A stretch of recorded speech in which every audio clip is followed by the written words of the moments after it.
Hello and welcome to Comic Solving Problems. I'm Stephen Allen.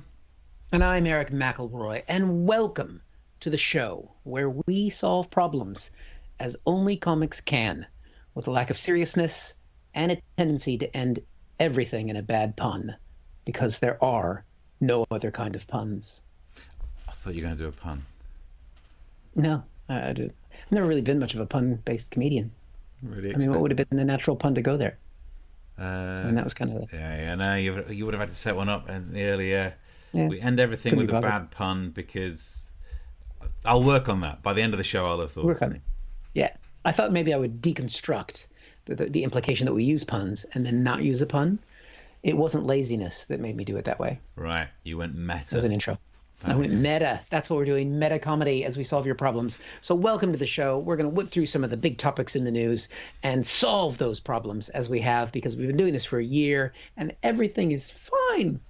Thank you for joining us, whether you're watching on Facebook. You can share. If you're on YouTube, that's our preferred home. Please subscribe to the channel, sign up for the little bell thing so we can irritate you every time we go live and we put up a new video. And YouTube is where we can catch the best chat as well. If you want to chat to us during the show, maybe throw a problem at us, do whatever you can. Maybe notice I'm doing my hair differently because Steve hasn't said anything about that yet. It's been mentioned in the comment section already. I mean, I feel like I'm not the person to comment on hair, but the people in there can. It's just nice to be noticed for something, Steve, but we'll talk about my hair later. Thank you as well to the people who have prepaid and bought tickets on Crack Comedy as well. We appreciate that. There will be points during the show where you think, hey, maybe I prepaid for a ticket, but this is good shit. I want to top these guys up. You can do that by buying us a Ko-fi and going on there. And if you're thinking, hey, what amount do I give? Hundreds, thousands, £3 a person. It's fine. £10 is amazing. I mean, you can be generous. We've got that new ticket on Crack Comedy. It says, I'm feeling generous, £20. I mean, that's just for those of you who have been sitting on the cash because you've been furloughed, you lazy bastards. But the rest of you, we're just very glad that you're here. And we're going to have fun for the next 43 minutes. Hell yeah. 43? Hell yeah. You timed it already. Nice. I'm timing it already. It's part of my new look. Yeah. You like that? I love the fact we've got that dynamic going where you get to the stage of going, you didn't even mention my hair. I've got enough of that going on. I'm fine with that, more of that dynamic. But Sal's... you're one of the few people I see. Actually, I don't see you physically, obviously, because that would be inappropriate, but for various reasons and the restraining order. But it's nice to be noticed. Sure it is. Well, you were by Sal in the comment section saying, what's with the Harry Potter look, Eric? Well, I've been gelling it back, but it's getting so long now. It just looks... So this is conditioned and shampooed. It's softer. The gel just makes it hard. Like you just stepped out of a salon. Yep. In the 70s. You do have that Richard Whiteley vibe going on with the side parting, though. You've got that. I don't mean to have the side... I don't like... There. That's better. Yeah. That now just looks more like... It's a TV host from the 80s, but I just don't know which one. But that's good. Hey, that'll work for this. We'll take a little bit of 80s. Yeah, there's no problems with TV hosts from the 70s and 80s.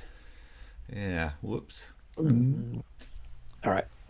You've got the first problem for us. I have. Although Martin says Eric looks like... Oh, I don't know who this person is. It's a football thing. Oh, Jacques Lowe? Football. Oh... If it's a baseball player, I wouldn't know that either. Stephen Leatherdale says I'm getting more Robin Williams Mork vibe from Eric. Nano. I'll take that. Brilliant. Right, so while you keep the comments coming through on any of the places where you can put some comments in, how do we get rid of all the messages? God, there's a lot of them. So you can send some messages if you'd like to comment on Eric's hair, because if you don't talk about it, apparently he gets a bit like that. Which is nice. But while that happens, I'll crack on with the first problem, which should be relatively easy to solve, because I thought I'd just do how do we make sure we keep beating COVID? There's a problem, and it's one that should be relatively easy, because if we look at the figures, there's a slight movement backwards, 2.4% increase week on week, but people are going back to school, people are being slightly more social, and here's the thing, more testing. And I've got to be honest, I do feel sorry for kids having to get tested all the time to go into school, because I don't know how many of these COVID tests that you've taken, But they're horrible, aren't they? They're really... We've spent years being told, don't put cotton buds in your ears, and then all of a sudden you've got to shove a longer one up your nose. Pick a lane, society. Give me some clarity here. And so it is... that's the thing. I'd use that phrase, shove it up your nose. And I'm probably going to try to stop using that phrase because it's wrong.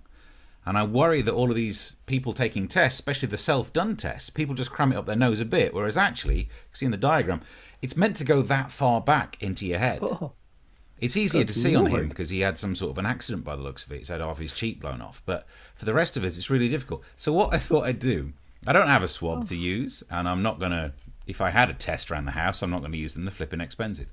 But I do have lots of cotton buds because apparently we're not allowed to use them in our ears anymore. So just to prove the point, and I'm sorry if this ends up being gross, but because I've seen people do tests like this, and this is not even the comedy section. This is now public service broadcasting. Because if you do a self-test and you just shove it up your nose, so you get like about that far in, no good, no good. Length of this thing, if you can go back in, I mean, it'd go further than that, but I want to see this. Does it smell like ears to you? Probably should have used a clean one. And that's how far it's meant to go in. Whew. Fresh. Public service broadcasting at its finest. Whew. Yeah, I really should have had a new one. But, I mean, that's making my eyes water. And yes, that's bad. But what would make your eyes water more is the other type of test that's available. We mentioned this before. In China, they do anal swabs. Now, I can't help but think the reason they introduced anal swabs is so that people stop complaining about the nasal ones as much in conversations like this. Hello, sir. Welcome to the test centre. Hello. Could I just ask, are you here for the nasal swab? Oh, no, I don't really like putting things up my nose. Or the anal swab? Here you go.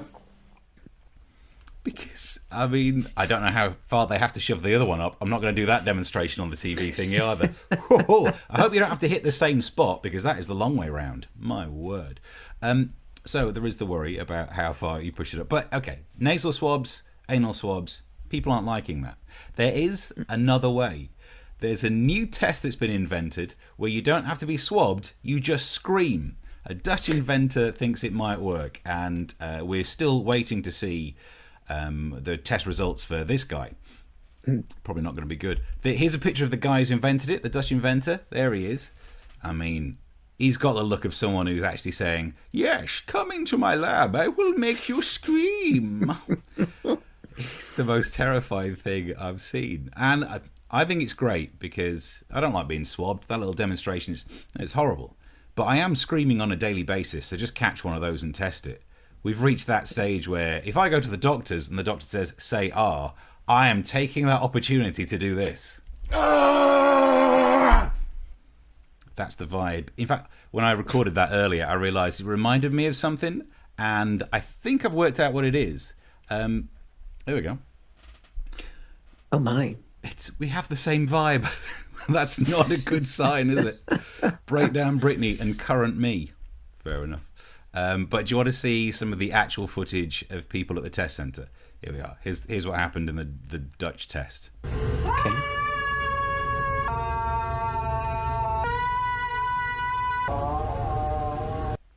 I mean, they weren't taking the test at the time. They'd just been told about this headline. Whew. So it's good news. Yeah, we can keep on top of COVID by screaming. I'm all up for that. I thought maybe those screaming people were getting the Chinese swab. Oh, cold hands. Ooh, that would be the way to do it. I think I make a lot of logic by saying, like, if people moan about the nasal swabs, but if you're told there's nasal or anal, you go like, okay, I'll do the nose. All you got to do is say to the people having the anal swabs, there's the anal swab or there's the anal fist. It's up to you. And then all of a sudden you wouldn't moan about the swab so much. Well, some people. Definitely would depend on the size of that swab. Yeah. That would make a big difference in that. Although I have to say, now that I've seen you shove that up your nose, I'm very disappointed that you didn't demonstrate the Chinese swab. I mean, I think that that's a commitment to the craft that you should have gone for. And that's the kind of thing that our viewers, especially our regular viewers, would support. And I would imagine we'd get some nice donations for that. I honestly don't know if I'd be able to shove it as far in as I did the nose one. And I'm okay with never finding out. There's only one way to know. But if you want to see Steve take Kofi. the anal swab test, now's the time to put those contributions in there with the subject line. Have you done any actual swab tests, nasal ones? I've only done one, but it was a self-administered one, and I did not shove it that far back. That's my point. I mean, seriously, as much as this is just a silly show with silly jokes, that's what I worry about. There are loads of self-administered tests, and most people are just wiping it up around their bogies and going, "Hey, I'll check this." And so the test results aren't accurate. And I actually thought today, should I do a thing where I cram the thing up my nose? Yeah, I'm saving the world. 11 viewers at a time. Boom. But if it had slipped. Oh, I've done that all the time. I used to, and this is a bit where you shouldn't do it, but when I used to get lots of like blocked up sinuses, I really shouldn't tell you this story, but when it was just like impenetrable, I just couldn't get the blockage shifted, and I work for a living using my voice, so it's desperate. I used to, please don't write it and tell me it's bad. I used to put Olbus oil on the end of a cotton bud, and then both cotton buds all the way back, and just the fumes would just clear my sinuses. And it was hardcore. Bloody worked. But don't try it at home. Don't do that. Don't put Olbus up your bum either. We should definitely say that. Have you tried it? No, you don't but know. You don't know. No. It's a different channel we need to launch. I bet we'd make a lot more money. Yeah. Martin says commitment to the craft, more like commitment to the crap. Phil Mitchell was briefly back. Yeah, leave it out. That was you. There we go. And Stephen Leatherdale, I wonder if that Dutch doctor has a sex lab. Yes, come with me, you'll scream in the sex lab. Makes sense. I mean, that's what they're known for. Yeah. I mean, if you're inventing a scream booth, you are a Bond villain. You don't even need to be told you're a Bond villain. Have you not worked it out? You're evil. Maybe that's what the Bond villains were doing all those years ago. You know, prepare to die, Bond, because you might have COVID. Do you expect me to talk? No, Mr. Bond, I expect you to swab. Exactly. I can't see any more comments on my end. Have you got something else up there? No, I think we might ready be to crack on. Nicely up to date. Oh, hang on, a couple of... I'll take Piers, says Amal Coast Sailing. Okay. Is that a comment on what Eric looked like? Harsh. Piers? As in Piers Morgan, I guess. He looks more like you. No. He doesn't have that much hair, does he? Does it? No, I think he's more like you. He's a hairsuit person. You're all the same. You're all the same. We're all the same. All the same. Yeah, I used to have a show on CNN as well. Lost it. Good morning, Britain. You can keep the comments coming through, and if you're enjoying the show, a little donation would go a long way to buying even more of the cotton buds that I'm not allowed to use in my ears anymore. Yeah, definitely not. I mean, you got the other end of that one cotton bud you just used, so you can't. That's why they've got it on both sides. So you can do two swabs at once? You'd have to back up to each other like a... No, you just like a bull ring in your nose. I see. Oh, I was talking about the anal ones. I think you'd have to, twerk next to each other so you could do a double side. Oh, yeah. They've got the double ones for that as well. The family swab. I think that's what it's called. Martinez says, I fear tonight's health episode should come with some don't try this at home disclaimers. Don't try and back up bum to bum with one swab between you. True. The problem with telling people don't try this at home right now is that no one is supposed to leave their home. Where else are you going to try it? You're right. Yeah. So, catch-22. Right. Steve. Yes. I'm going to talk about the next problem now. Good. What do you do when your family looks a tiny bit racist? I feel like I'm asking you this question. Steve, your family looks a bit racist. It's the hair again, isn't it? I mean this more of a general question. Of course, I'm talking about the family, the firm, the royal family. And I think the thing that you need to do when you find out your family may be or may have an issue is you got to confront it head on. Right? The first thing you got to do when you find out your children talk to the biggest interview in the world, most prominent interviewer in the world, and they basically call you out. What do we see? One of the first things that Prince Charles did, we saw it right here in this headline. He's in a state of despair over Harry and Meghan's interview, which, that was on Monday, because he's going through the stages of grief when, something bad has happened. You go to denial, then you go to despair, and then you just go back to denial. Didn't happen. It's nicer. It's not a problem. Prince William, the brother, he was out today for the first time, and he was asked about it. We can see he was asked about connecting with his brother Harry right here. Sir, have you spoken to your brother since the interview? No, I haven't spoken yet, but I will do. Yeah, I mean, to be fair, it's 2021. It's so hard to connect with people these days.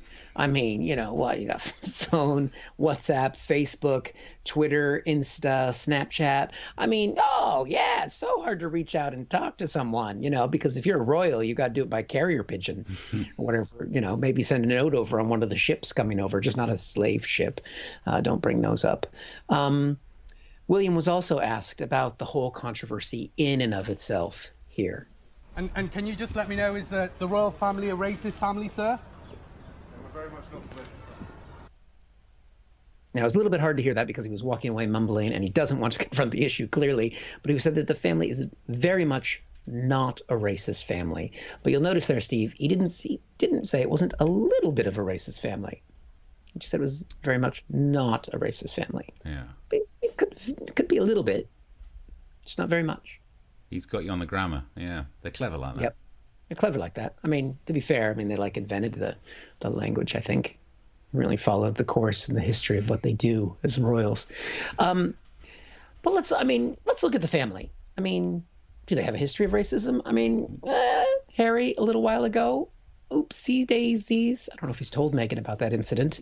But to be fair, I mean, Harry, he was just trying to keep it in the family, wasn't he? Because we can go back to Granddad. Which we can see here back in the day. That's Elizabeth's daddy. I don't know who the guy on the right is. Far Best right. not to talk about that. Yeah, exactly. Far, far right. Now, when you're trying to deal with something head on like this, you want people to come out and speak on your behalf, right? I mean, they had Piers Morgan make a big strop this week. They've been rolling out other people on American television to stand up for the royals. This guy was on TV in America. I'm not sure with friends like this, you're really going to be in a good position. If you're thinking, I've been accused of being an institutionally racist organization, could you bring me Nigel Farage?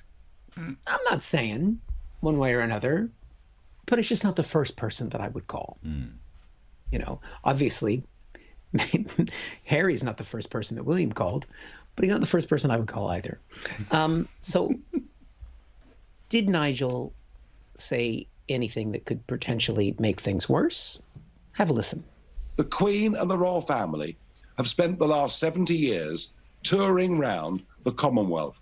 The vast majority of those people are black and Asian. There you go. Nothing says you're not racist by talking about the people you rule over who are different than you. Absolutely no way that could be construed as racist in any way whatsoever. So I'll say it again. After launching that, is there any way Nigel could have made this worse? I would put it to you, nobody in the world in history has done more for people of colour than the British royal family. Yeah, that just feels like something that couldn't hold up to very much basic level of fact checking. I mean, anytime, whenever you say, I put it to you, it sounds like you're not going to be very factual. It just sounds like you're making it up. And so he said that, and I want to give credit where credit is due, because Femi is if you're not from the UK, he's an activist who fought against Brexit, and he's a commentator on a number of things. He's a really nice guy. He tweeted this out. We've got the tweet here right after Nigel tweeted that clip, where Femi basically he just typed into Google, because you can see what he's done a screenshot there. This is Femi's tweet of a screenshot where he's just typed into Google King Slave Trade English, and the first thing that comes up, you didn't even have to click on it, is basically talking about how Charles II helped set up a company with the Duke of York that created a company called the Royal African Company that, basically began the slave trade back in the day. So the Royal African Country, or the short name, RAC. I think I'm going to have to change my breakdown cover. Don't change to the AA. They're a bunch of drunks. Oh, God. So, I mean, obviously, as soon as you make a statement like that, you're going to be confronted with a legacy of an organization that ruled over an empire, that ruled over the world. The vast number of those people, as Nigel just pointed out, are different than you are. right? I mean, so and then you add the divine right of kings, you've got hereditary power, the beginnings of the slave trade. I mean, if I was able to put that to Nigel and to say to Nigel, now that you know all that, how do you feel when you're confronted with that legacy and past, Nigel? I'm disgusted. The British people are disgusted. And by a majority of 2-1, opinion polls now say we want them stripped of their titles. Wow. That's pretty powerful stuff, Nigel. Of course, I just want to point out, for legal reasons, I did take that completely out of context, and he was not talking about the royal family. Although being sued would really help our publicity. Oh my God! Please, someone sue us. Please, if you were thinking about donating to the show or suing us, don't donate, because then we'll have assets you could take. Sue us. Well, donate first and sue to get your donation back. There you go. You could do that, but only if you've donated in the thousands. Because we can't afford a legal defense fund. No. Or we wouldn't put up a defense. It'd just be fair enough. Get your donation back. Yeah, we're filming this from America, so it's free speech there. It's fine. Oh, dearie me. Do we think as well, when Prince William was out and about doing his walk, was there any deliberate PRing in who he managed to position himself stood right next to? The fact that his father was at a church that was kind of a part of the black community on Monday or Tuesday, and then he was where he was today. Yeah, I think maybe they hastily arranged some visits. I'd like to know how far in advance those things were booked. Yeah, feels like schedule got changed pretty quick. Yep, pretty quick. The old schedule, as you say. Yeah. Schedule. Chris says, sorry I'm late, have I missed much? I mean, I did shove a swab up my bum. Hello? Oh, Eric's changed his hair. You've got to notice that now you're in the chat, otherwise he gets a bit... I don't. It's just something different. Look at this. Chris Curling saying, keeping it real on Trovo. He's watching via Trovo rather than the usual. Nice. Wow. Is it good? It's our is second it sharper? Trovo, isn't it? This is our second Trovo viewer. Yeah. Is it crisper than normal? Is it good? Can you sling it to your TV like you can on YouTube? What does Trovo stand for? And a lot. In fact, we did talk about this off air. If you are watching us on your big TV, if you are slinging this, or whatever the phrase is, the appropriate verb, do take a picture of it and tweet it to us. The Twitter things are on the screen. We should actually put the Comic Solving Problems Twitter on the screen at some point as well. I'll add that for the next episode. There we go. And while we're in this, thank you, Sal, who's done a little bit of Kofi action during that first section. So thank you, Sal. I will eventually be able to afford to get my hair cut once this is all over. That's what we're saving up for. That's what I'm saving up for. It's going to be a lot. Chris says that Eric's hair still looks great over here. There on Trovo, your hair looks great. I want to go for the middle part, though. No, I think it looks better when it's just like randomly dropped down, where it looks like you've left your field from the village where you are the idiot. It's got that kind of vibe. There we go. Yeah. How's that? Chris says a bum swab. Jings. I don't know. You missed a bum swab or a nasal swab. It doesn't matter which one, does it? Does it? I mean, it does.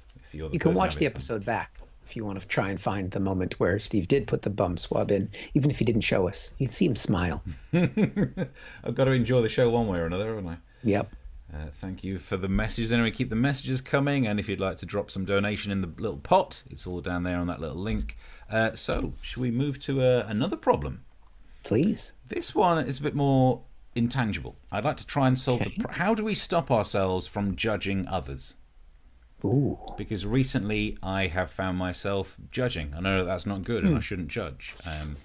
Like, you see some news stories and you just start to think less of other people. For example, I saw this story that 2/3 of people laugh at jokes that they don't even understand. And I mean, that's good news. Works for my gigs. Thank God those people are there. Like, when I'm on stage, I always know, me knowing that one of my jokes is going to get buried makes me feel like Creon in Sophocles' Antigone.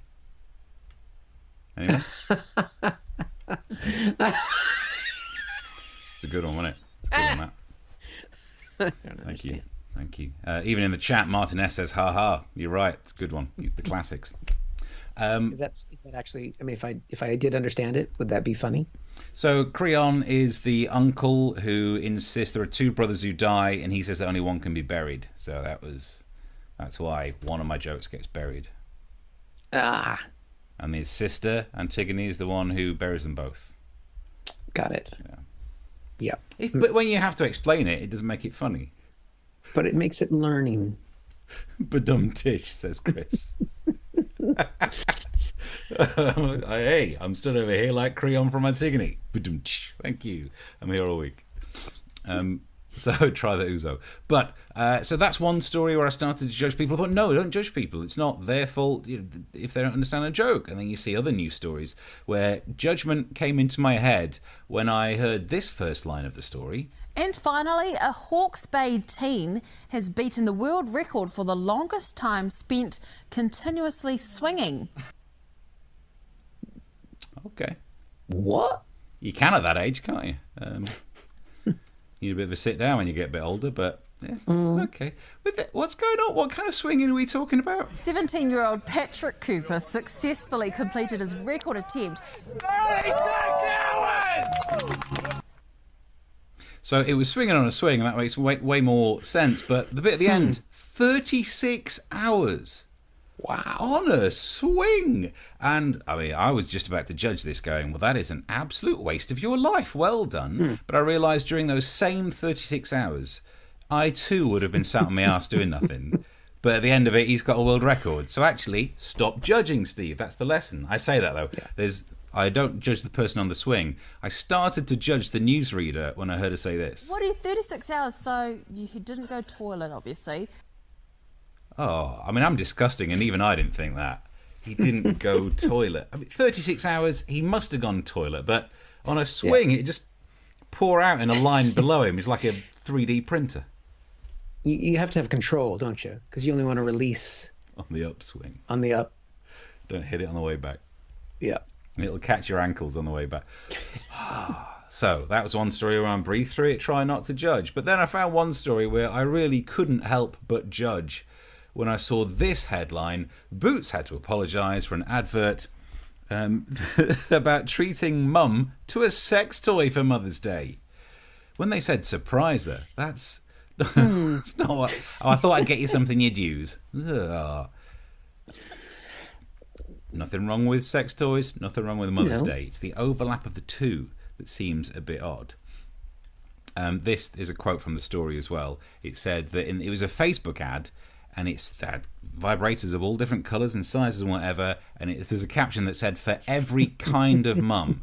And that I disagree with. Every. You can't say every, because there are some mums who would rather be bought something like this. Make yourself comfortable.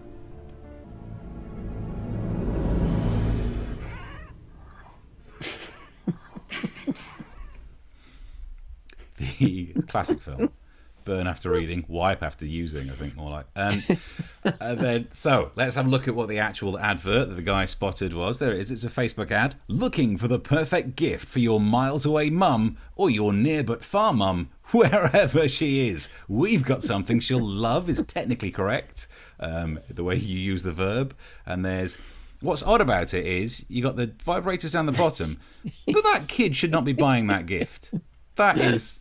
I know sometimes you get a thing where it'll be like the dad buys something and pretends it's from the 1-year-old, but don't do that with a sex toy. No, that's definitely where that whole campaign falls down. It falls down big style on that. The guy who saw the advert, he was less upset. He was laughing about it. In the story, he showed the advert to his sister who said it was disgusting. That one of those things where you think you're sharing something that's funny, and then like, oh, it's terrible. Yeah, it's terrible, isn't it? I don't know. He said that flowers would be sufficient. You can't do that with flowers. You'd ruin the petals. You'd get pollen up your business. That's what the stem is for. Oh, dear. Not for roses, though. Not for roses. But in all of this, I realise it's a news story we don't need to worry about yet, because Mother's Day is further off than I think we've got. Is Father's Day first? No, it's Mother's Day Sunday.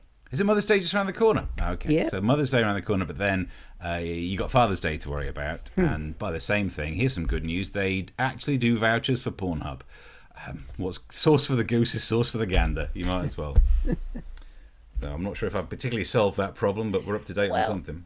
I mean, I think the thing is, once your partner has a child, you've got the kid's got to give a Mother's Day gift, but you as the husband partner person, you also have an expectation of giving a gift. So I think that might be who it was aimed for, is like me as the husband to give to the wife in my personal case.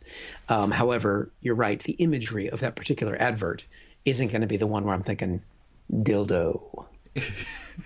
Writing the card on it with your left hand, so it's like kids I think writing. implying that I'm giving it to my wife, who's the mother of my mum. children, because she doesn't want to touch me anymore, is going to be much more appropriate than giving it to my mum.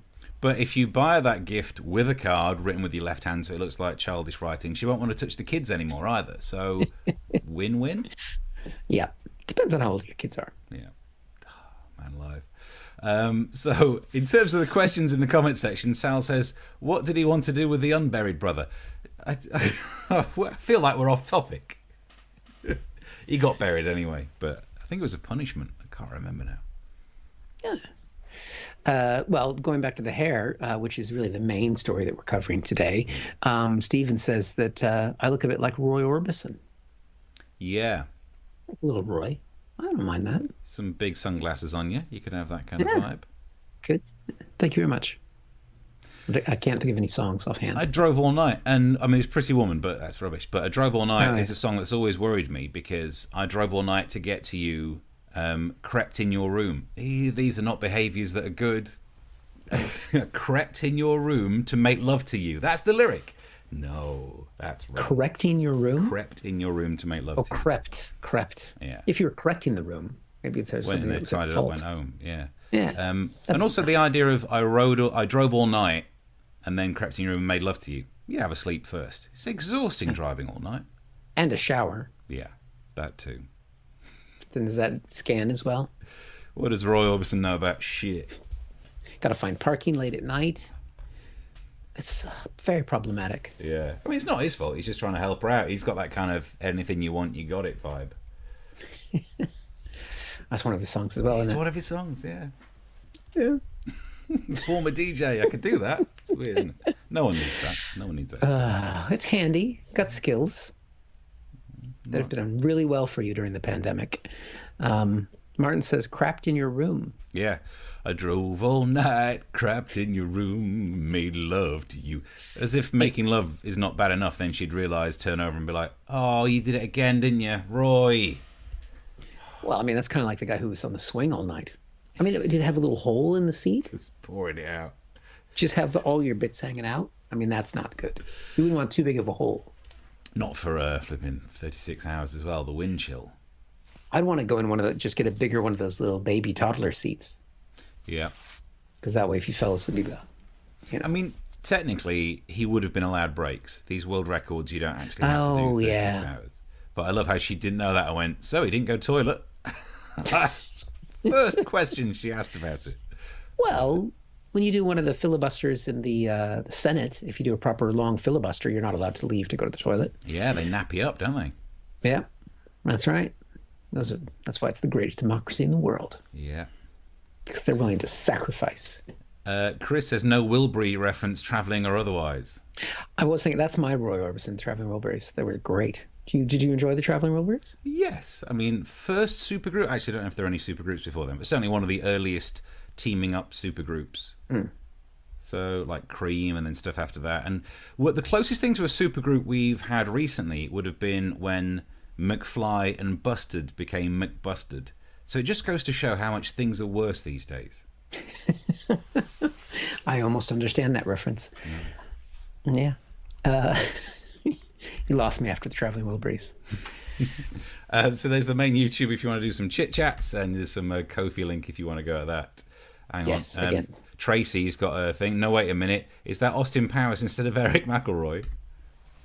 Do the impression. It's the one English accent you'd be able to do. Can't think of any of his lines now. Shagalicious. Shaga. Yeah, he goes, Raggy? No, not that. Shagalicious. Shagalicious. Do I make you horny, baby? Try that one. That's it. Do I make you horny, baby? God, that's the worst thing. That's going to burn in my eyes, that one. Ugh. What if I start doing Chim Chimney? Yeah, that's better. All right, that's better. All right, let's get away from this now. I'm getting embarrassed. I can't do impressions. Here's a problem for you, Steve. Mm-hmm. When is it safe to go back? That's a problem we have to solve, especially to the things that we used to do back in the past, before COVID. Remember, there were things that we used to do? There were things like this. For far too many families, because of the pandemic, it's been a year or more since they've been with their loved ones. We've all missed out on hugs. And that. Have we, Steve? Have we all missed hugs? I'm asking you in particular because Steve is somebody, if you didn't know this already, he's been very happy with some concepts of social distancing, not touching, and not hugging. Isn't that right, Steve? I hated hugging normally, especially workplace. Like, you've met someone once, and the second time they see you, they hug and do the cheek kiss. Back off. Yeah. And the thing is, I was only just about managing to hold in my temper with it before, and now I've had a full year of not having to hug anyone. So when we go back to it, I ain't going to cope. Yep. I mean, and Steve and I have known each other a long time. We've been at various events where you are meant to hug someone. We've been at, weddings, New Year's Eve, many of the times where you're supposed to not just randomly because you're working a day with somebody, but you're supposed to grab them and hug them tight. And one of the reasons why we're still friends is because I've never attempted to do that to Steve. Yep. So Personal that's why this is the best. Here, let's try. This is the closest we get to touching the wrong way. That's it. See? That's as close as we're going to get. And even that made him uncomfortable. All right. So, but some people have missed hugs, Steve, to a point that they don't quite know how to cope with them anymore. They're not sure what it means to reconnect, as we can see further into this story. We've all missed out on hugs, and that's exactly what one doctor has prescribed for her patient. There you go. Prescribed a hug.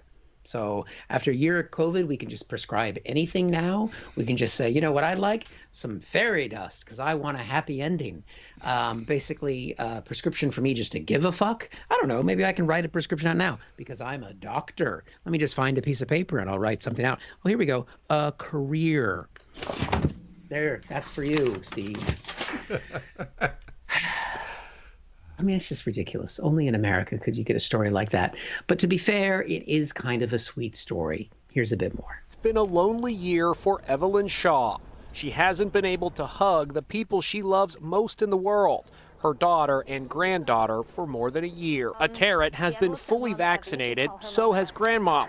But a Tarrant told her doctor that Grandma was still so afraid. I said she's never gonna hug me. Are you sure she's scared? Are you sure she just doesn't love you? I mean, she's got a lot of grandchildren. Yeah. You might not be her favorite one. And I say that because I know I was my grandma's favorite. She bought me lots of Star Wars toys back in the day. I mean, have you bathed lately? It's been a year of COVID. Anyway. But you're like, did an actual doctor do this? Look here. Doctor actually wrote that prescription. What does it say? It says you are allowed to hug your granddaughter. Yep. Says it right there. But the thing is, Steve, it just says you're allowed to hug your granddaughter. It doesn't say any side effects. You know, what does this hug contain? It doesn't say how many times you're supposed to hug. It doesn't say what the duration of the hug is. It doesn't say when it's supposed to end. I mean, this is going to lead to an addiction, Steve. Where do you get the prescription refilled? Your daughter's just down on the street corner. Your granddaughter's down there. You just pop in for a hug every time you get one because they've cut you off in the pharmacy. So how do we know that the hug actually occurred? We can see. Prescription in hand, they proceed to Grandma's house in the Bronx.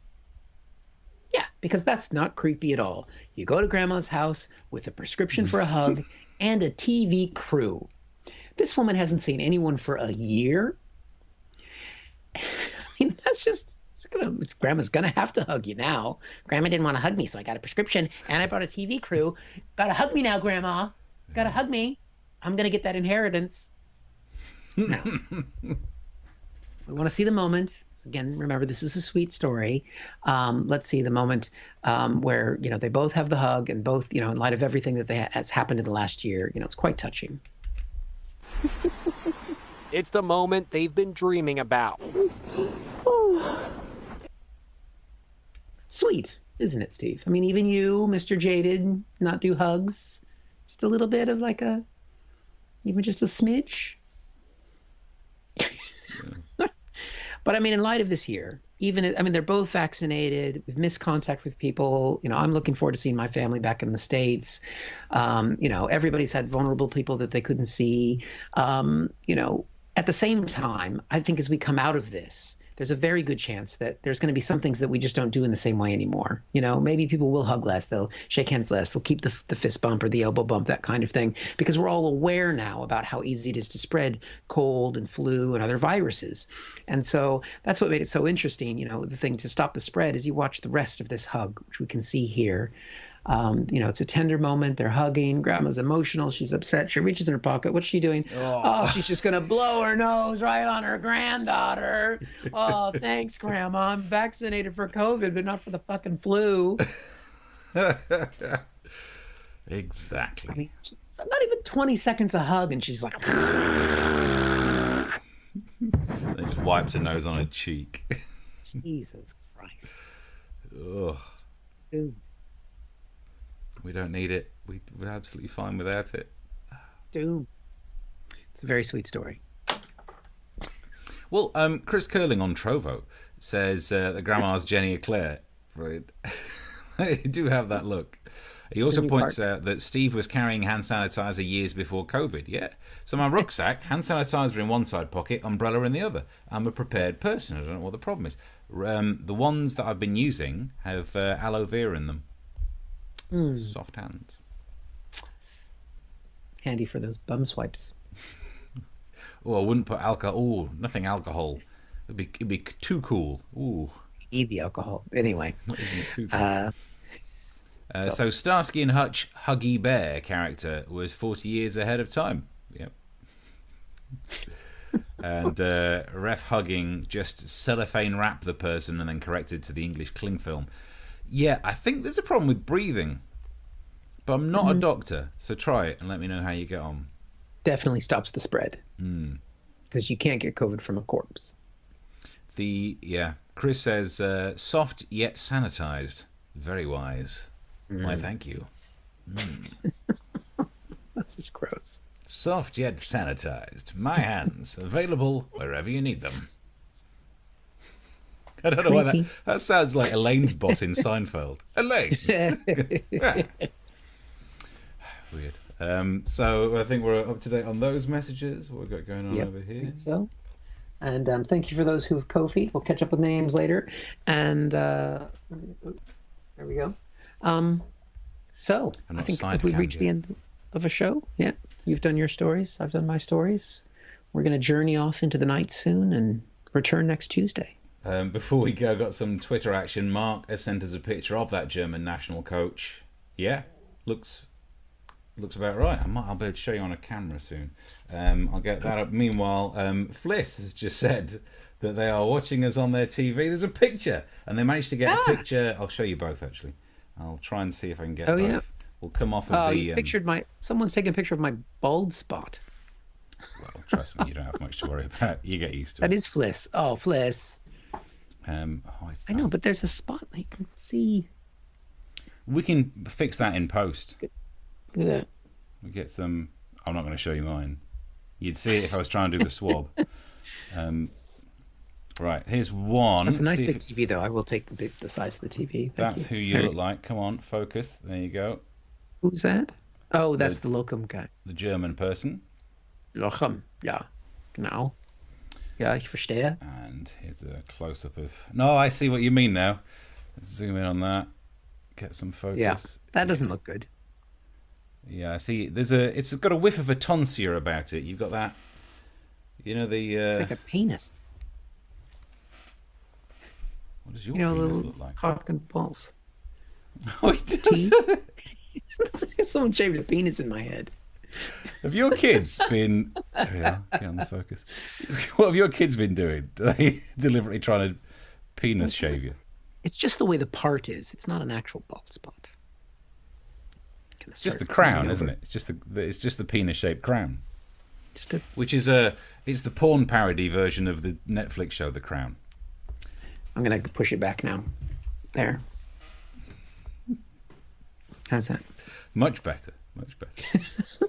If you could retake the picture, Fliss, please. She's with the missus, so they could both both take the picture because I recognise that telly. It's a nice telly. To be fair, they also got me doing bottle of gin this next to the face. telly, though. A big bottle of gin next to the telly. How big is that gin? Big enough. That's weird. Okay. Yeah.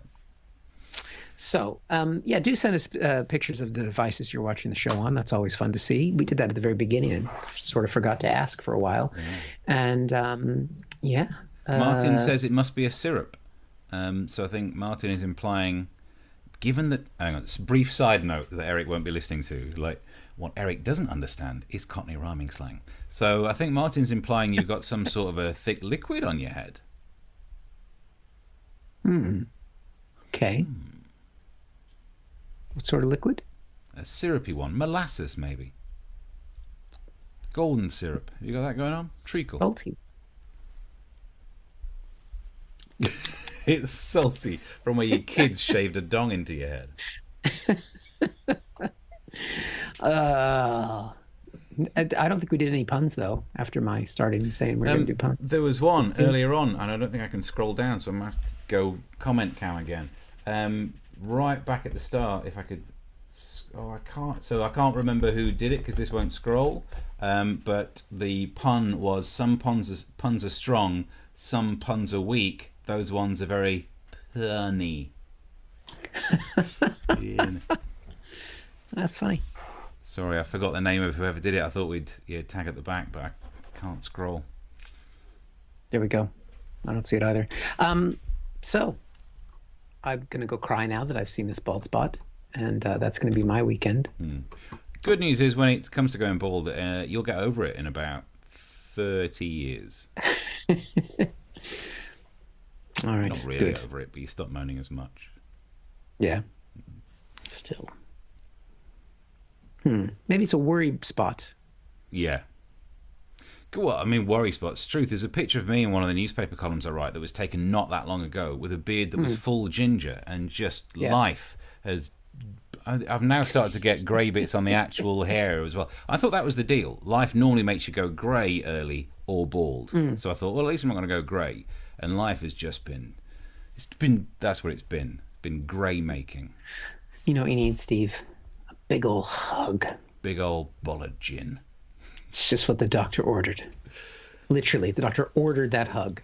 Like, take your fucking hug, That's Grandma. what I didn't like about that. A prescription to hug your grandma is very much like, well, mention consent in there. Yeah, really, hugs, they need to be opt-in rather than, well, the doctor said. Doctor said. Martin says scratching will only make it worse, Eric. All right. This explains why I'm bald somewhere else. No one wants to know that. Well, that's another show. Let's get rid of that script. Now we're There we that go. again. And get rid of those prescriptions. And we're going to be back. You can watch all the shows back on our YouTube channel. You can share the show that's there. You can subscribe to the channel. You can tell people about the show if you've enjoyed it, especially our witty banter about bald spots and grandmas. I mean, that is what the kids want these days on the internet, isn't it? Yeah, that's what they're all about. Mainly they were tuning in to see some swab action, but... That was gross. You smell cotton bud. Well, the fact that you can smell means you probably didn't need to shove it up there. Yeah. It's clean now, though, isn't it? But you're not allowed to put it in your ear. Don't do that, you'll die. But cram it all the way through to your brain. Honestly. That's absolutely fine. So yeah, subscribe to the channel thing. I've done that one. You can do some Ko-fi.com if you fancy keeping this project afloat before it eventually goes to cable TV, if that's still a thing. I don't know. So we got to get more cotton buds. I mean, we went through about 20 in rehearsal. Yeah, so that is the problem. And sadly, we lost 5 of them before I decided not to do the anal one. You got to try, though, haven't you? And when's your podcast coming out? It won't be out till Monday, so there'll be a new podcast out on Monday. But yeah, check it out, American Exchange, where I talk to people about what's happening in the States. I bit the bullet. We're going to talk about the whole Meghan Markle thing because it's just such a big story and why it's a big story in the States. So we'll be covering that on Monday. I don't have the copy of the book near me, but there is one on the tripod these days, propped up there. Lasted another year despite a pandemic. I just noticed in the comment section on Trovo, iSuck has just tuned in saying, if it isn't my two favourite DILFs. What are you tuning in for now? You've missed the whole thing. You're catching us right at the end. It's like turning up at a party when people are starting to collect all the empties.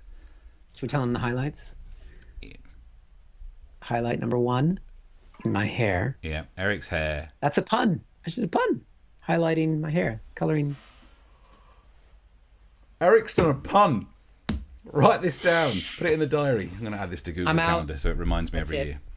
I'm going to walk off again, but I'm really not wearing trousers or pants this time. So. But Isaac actually says, yes, they missed it. You can rewatch the whole thing on YouTube or over the place. Chris Curling says, cable TV at So 80s America. Again, we will take the work. Yeah, all good ideas. Well, listen, I think we're done and sorted. We're done. Till next time, till Tuesday at 9. See you then. Cheers. Bye.